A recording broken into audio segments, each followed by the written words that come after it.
preparar uma ceia, porque é um feriado de motivos. E não tem problema em se alegrar com essas coisas, mas muitas vezes essas coisas ofuscam o verdadeiro significado do Natal. Será que o aniversariante mesmo, que é Jesus Cristo, será que ele tem tido espaço nesse dia?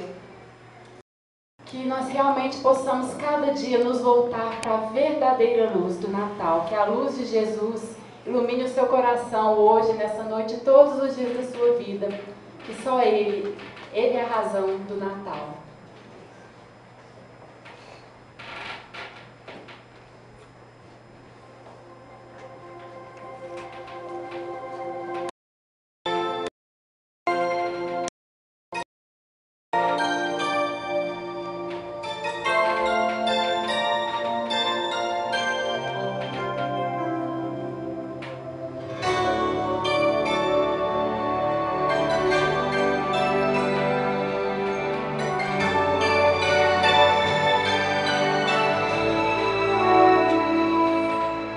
Cada sentimento de alegria e paz, de amor e de esperança que o Natal nos traz. É um Deus que envolve a terra num clima especial, mandando-nos presentes de Natal.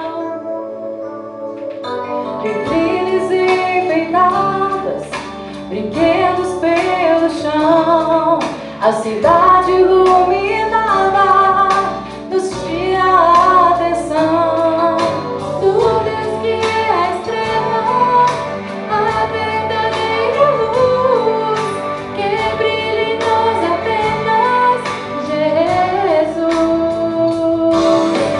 É Natal, um feliz Natal.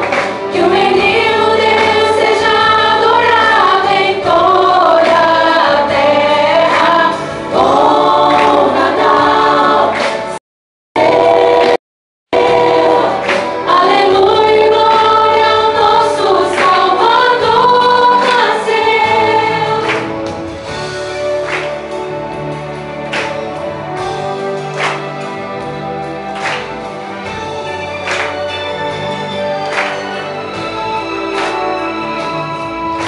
Vitrines enfeitadas, brinquedos pelo chão, a cidade iluminada